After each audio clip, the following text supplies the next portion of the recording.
Apoiei minha cunhada durante o divórcio dela por meses, ouvindo seus problemas, mas ela deu em cima de mim. Quando a rejeitei, ela me acusou de assédio em um jantar de família. Minha esposa acreditou nela e me deixou.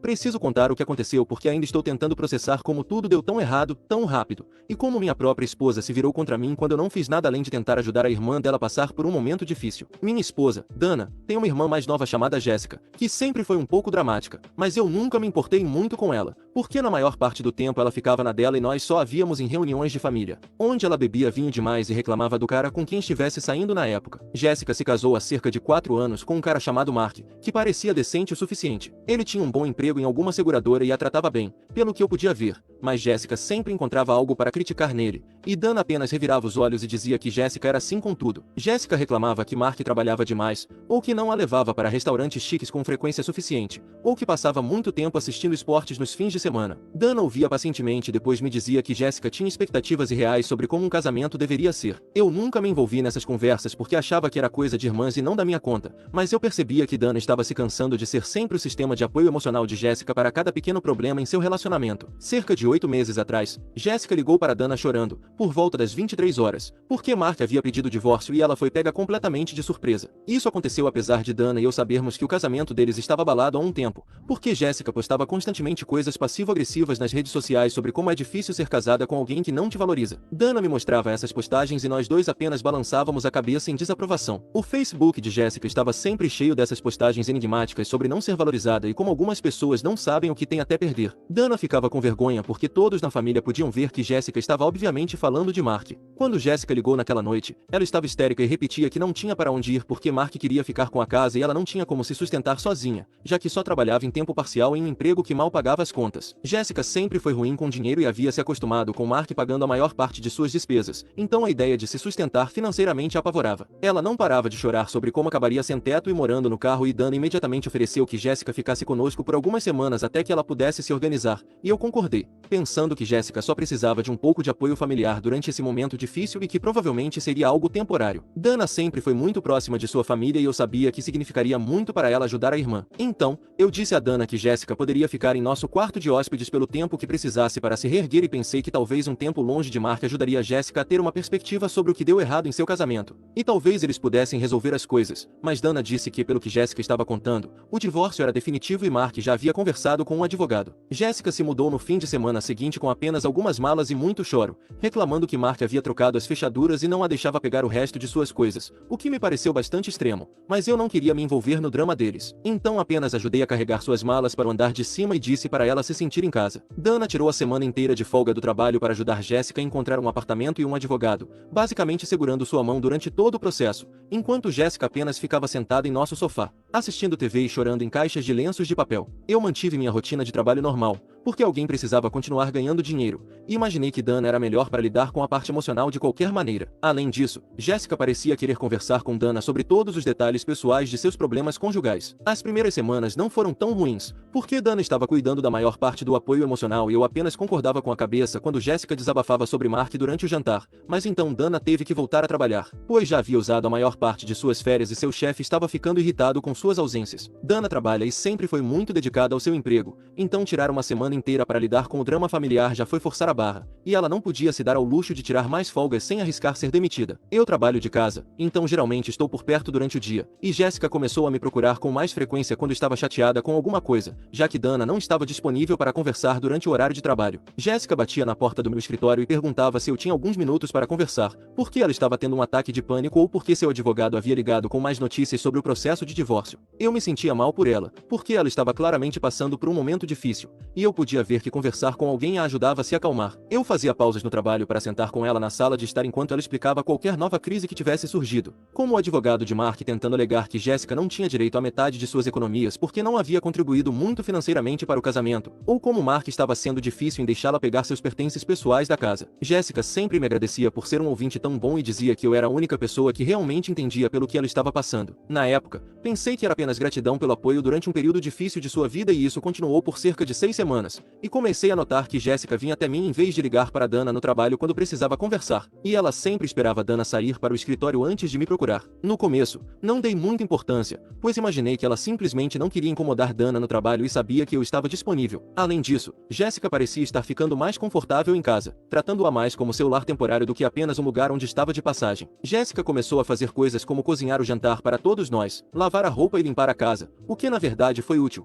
porque Dana e eu trabalhamos em tempo integral e nem sempre temos energia para as tarefas domésticas. Jéssica deixava o jantar pronto para quando Dana chegava do trabalho e sempre fazia questão de me perguntar o que eu queria comer ou se eu tinha alguma preferência alimentar. Ela comprava os mantimentos e preparava essas refeições como se estivesse tentando provar que podia ser útil em casa. Mas então, Jéssica começou a ficar acordada até tarde para me esperar quando eu voltava de saídas com amigos ou de resolver coisas na rua. Ela estaria sentada na sala de pijama quando eu entrava e imediatamente começava a falar sobre como se sentia sozinha e como não conseguia dormir porque ficava pensando em tudo que deu errado em seu casamento. Eu geralmente ouvia por um tempo e depois sugeria que ela poderia se sentir melhor se tentasse descansar um pouco, mas Jéssica continuava falando e me seguindo pela casa, mesmo quando eu estava claramente tentando encerrar a conversa e ir para a cama. Jéssica me seguia até a cozinha quando eu ia pegar um copo d'água ou subia e batia na porta do banheiro quando eu estava me preparando para dormir, e continuava falando através da porta sobre como ela apreciava ter alguém para conversar e o quanto se sentia melhor após nossas conversas. Comecei a sentir que Jéssica estava se tornando muito dependente de mim para apoio emocional e que talvez ela devesse conversar com um terapeuta ou participar de algum grupo de apoio para divorciados, em vez de depender tanto de mim. Uma noite, cerca de 2 meses depois que ela se mudou, cheguei em casa depois de tomar umas bebidas com alguns colegas de trabalho e Jéssica estava me esperando na cozinha, vestindo uma camisola de seda que era reveladora demais para alguém que está na casa do cunhado. Havia aberto uma garrafa de vinho e servido 2 taças. Quando entrei, ela me entregou uma e começou a falar sobre o quão grata estava por tudo que eu tinha feito por ela e como eu era um homem muito melhor que Mark ou qualquer um dos outros caras com quem ela já havia namorado. Eu aceitei o vinho porque não queria ser rude, mas mantive a conversa focada em assuntos práticos,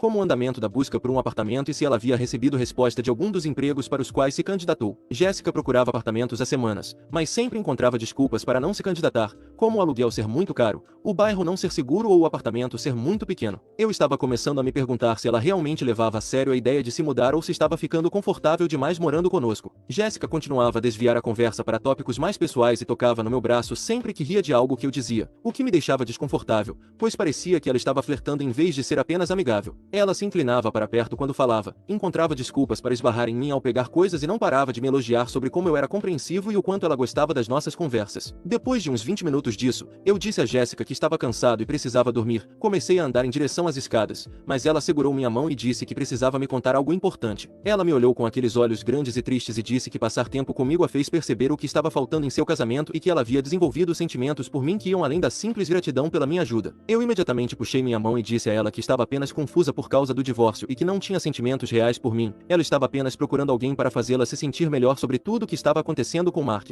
Jéssica ficou chateada e disse que eu estava errado, que ela vinha pensando nisso há semanas e que podia perceber que eu também sentia algo, com base no tempo que passávamos conversando e em como eu era sempre tão paciente e gentil com ela. Eu disse a ela, de forma muito clara, que era casado com a irmã dela, que nada jamais aconteceria entre nós e que ela precisava parar de pensar em mim daquela maneira porque era completamente inapropriado. Jéssica começou a chorar, dizendo que Dana não me valorizava como ela valorizava, que Dana estava sempre trabalhando até tarde e não me dava atenção suficiente, o que me irritou, pois Jéssica não tinha o direito de comentar sobre meu casamento ou sugerir que havia algo de errado com ele. Subi as escadas sem dizer mais nada e fui direto para a cama, mas não consegui dormir. Estava preocupado sobre como isso afetaria as coisas com a Dana e se eu deveria contar a ela o que aconteceu imediatamente ou esperar para ver se a Jéssica esqueceria o assunto e agiria normalmente de novo. Decidi esperar para ver o que aconteceria no dia seguinte, pois esperava que Jéssica percebesse que havia cometido um erro e pudéssemos fingir que toda a conversa nunca aconteceu. Talvez ela ficasse com vergonha o suficiente para finalmente começar a procurar um lugar para morar com mais seriedade, mas quando Dana saiu para o trabalho na manhã seguinte, Jéssica foi ao meu escritório e começou a se desculpar pelo que havia dito na noite anterior. No entanto, ela logo acrescentou que ainda mantinha cada palavra e que não conseguia controlar o que sentia por mim. Ela disse que pensou nisso a noite toda e que acreditava que eu também tinha sentimentos por ela, mas que eu estava apenas sendo leal a Dana e que se eu lhe desse uma chance,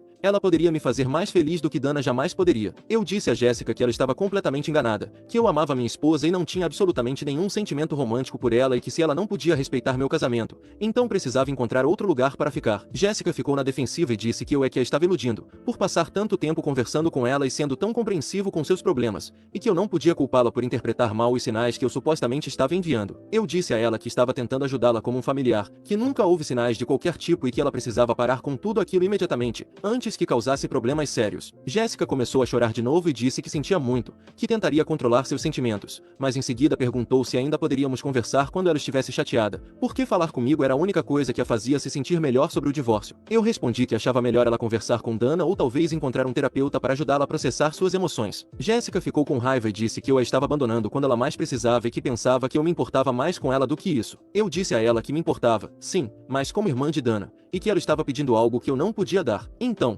voltei para o meu escritório, fechei a porta e tentei me concentrar no trabalho, embora estivesse completamente abalado com toda a conversa. Nos dias seguintes, Jéssica mal falou comigo e saía do cômodo sempre que eu entrava, o que na verdade foi um alívio, pois eu esperava que isso significasse que ela estava superando o que quer que pensasse sentir. Ela ainda conversava normalmente com Dana e continuava a fazer coisas pela casa, como cozinhar e limpar, mas sempre que eu estava por perto, ela agia de forma fria e distante, evitando contato visual. Dana me perguntou se havia algo errado, porque Jéssica parecia chateada com alguma coisa e estava agindo de forma estranha perto de mim. Eu quase contei a ela o que havia acontecido, mas decidi esperar um pouco mais para ver se a situação se resolveria sem precisar envolver Dana. Eu esperava que Jéssica percebesse o quão inapropriado seu comportamento tinha sido e ou pedisse desculpas e voltasse ao normal, ou encontrasse seu próprio lugar e se mudasse, mas em vez disso ela parecia estar ficando mais ressentida e com raiva de mim por tê-la rejeitado. Ela fazia comentários passivo-agressivos durante o jantar sobre como algumas pessoas iludem as outras e depois se fazem de vítimas quando as coisas se complicam, e suspirava dramaticamente sempre que eu entrava em um cômodo, como se minha presença estivesse estragando o dia dela. Isso foi um erro,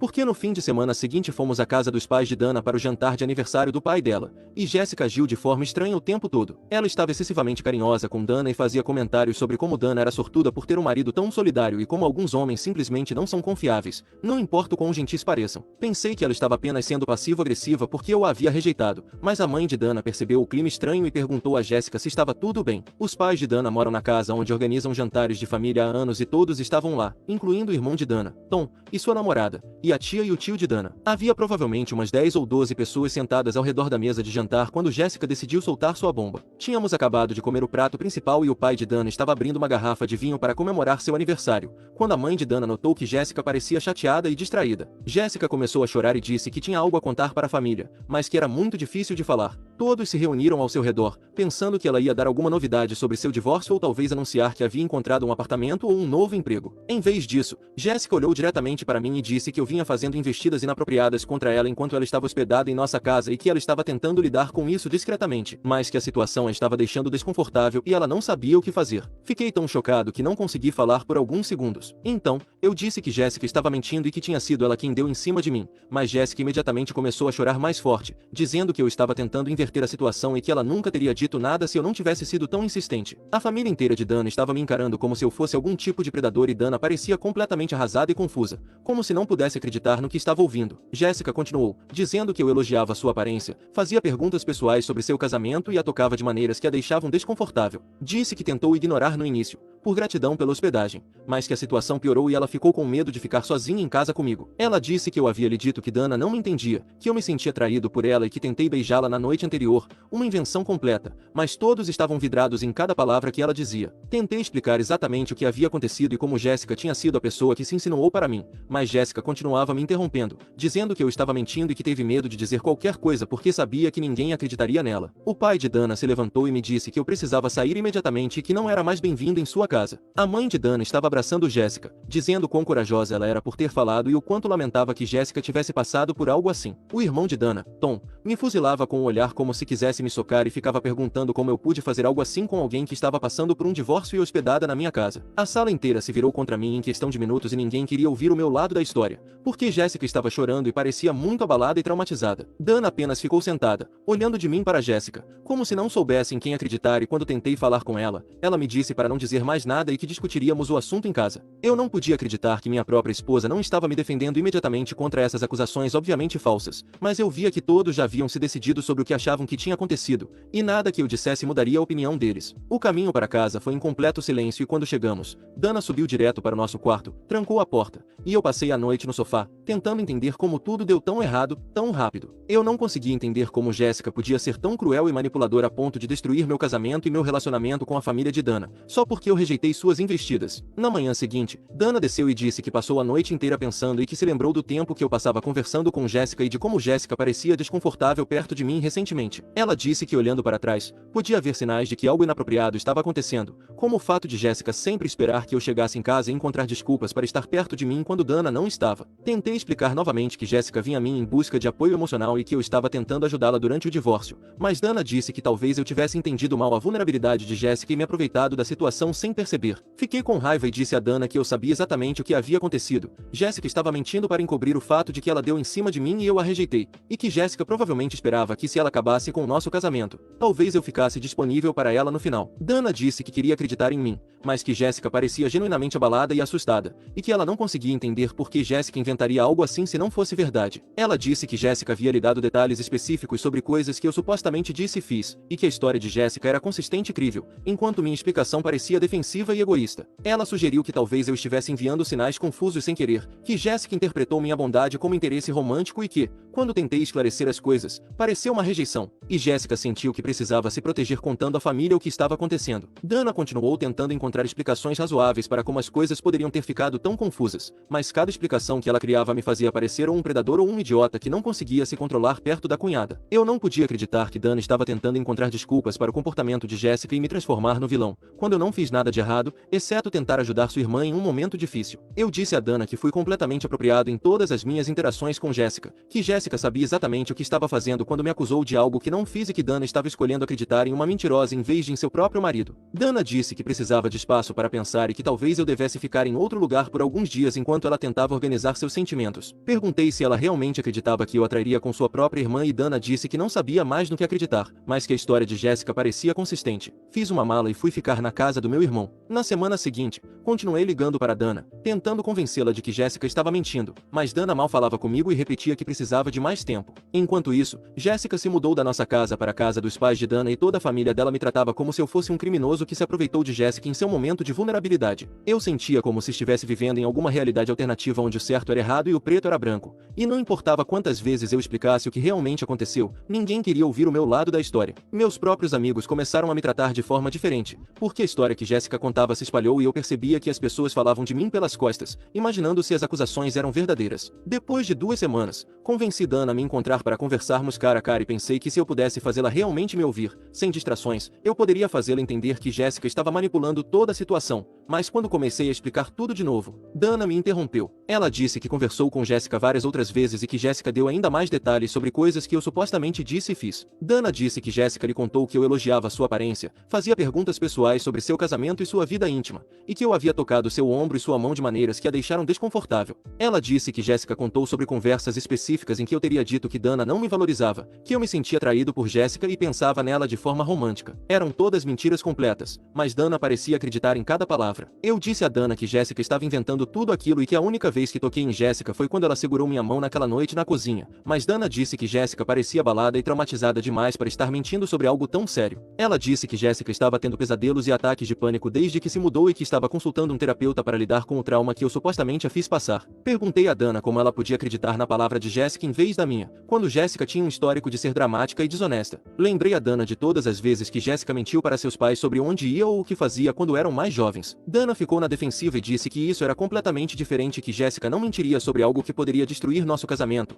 a menos que fosse verdade, e que eu estava sendo injusto ao trazer à tona coisas de quando Jéssica era adolescente. Percebi que Dana já havia tomado sua decisão e que nada que eu dissesse mudaria sua opinião. Fiquei com raiva e disse a ela que ela estava escolhendo acreditar em uma mentirosa manipuladora em vez de em seu próprio marido, que nunca lhe deu motivo para duvidar de sua fidelidade. Dana começou a chorar e disse que queria acreditar em mim, mas que a versão dos eventos de Jéssica fazia mais sentido para ela do que a minha. A conversa toda foi completamente insana, e percebi que Dana nunca acreditaria em mim, não importava o que eu dissesse. Então, eu disse a ela que cansei de tentar convencê-la e que ela poderia escolher entre sua irmã mentirosa e seu marido inocente. Dana disse que já havia feito sua escolha e que achava que deveríamos nos divorciar, porque não podia mais confiar em mim e não achava que nosso casamento poderia sobreviver a esse tipo de traição. Eu me mudei permanentemente na semana seguinte. Dana pediu o divórcio um mês depois. Agora, estou morando em um apartamento de um quarto, tentando reconstruir minha vida. Enquanto Jéssica pode bancar a vítima e Dana pode sentir que fez a escolha certa ao defender sua pobre e inocente irmã. O processo de divórcio tem sido um pesadelo, porque o advogado de Dana está tentando usar as acusações de Jéssica para argumentar que eu tenho um padrão de comportamento inadequado e que Dana deveria ficar com a maior parte de nossos bens como compensação pelo trauma emocional que eu supostamente causei. Os amigos e a família de Dana agora pensam que sou algum tipo de predador e perdi a maior parte do meu círculo social porque as pessoas não querem se associar a alguém que supostamente assediou a cunhada. Tive que encontrar novos lugares para fazer compras e comer, porque continuo encontrando pessoas que sabem das acusações e que me olham como se eu fosse algum tipo de monstro. A pior parte é que eu genuinamente me importava com Jéssica e queria ajudá-la a superar o divórcio, e ela retribuiu essa gentileza destruindo meu casamento e minha reputação. Fico pensando em como as coisas seriam diferentes se eu apenas tivesse dito a Jéssica para conversar com Dana, em vez de ouvir seus problemas, mas eu nunca imaginei que alguém pudesse ser cruel o suficiente para transformar um ato de apoio familiar em uma arma contra mim. Agora estou recomeçando aos 35 anos, tentando descobrir como confiar nas pessoas novamente, quando alguém que eu considerava da família foi capaz de mentir sobre mim para conseguir o que queria. Eu sei que não fiz nada de errado e sei que Jéssica é uma mentirosa e manipuladora, mas nada disso importa, porque todos que importam acreditam na história dela em vez da minha e sou eu quem tem que viver com as consequências de suas mentiras. Pensei em tentar provar que Jéssica estava mentindo, mas não sei como se prova uma conversa que tivemos quando éramos apenas nós dois e mesmo que eu pudesse de alguma forma demonstrar que Jéssica inventou tudo, não acho que Dana me aceitaria de volta a essa altura, porque ela se convenceu de que tomou a decisão certa, e admitir que estava errada significaria aceitar que ela destruiu nosso casamento por causa de mentiras.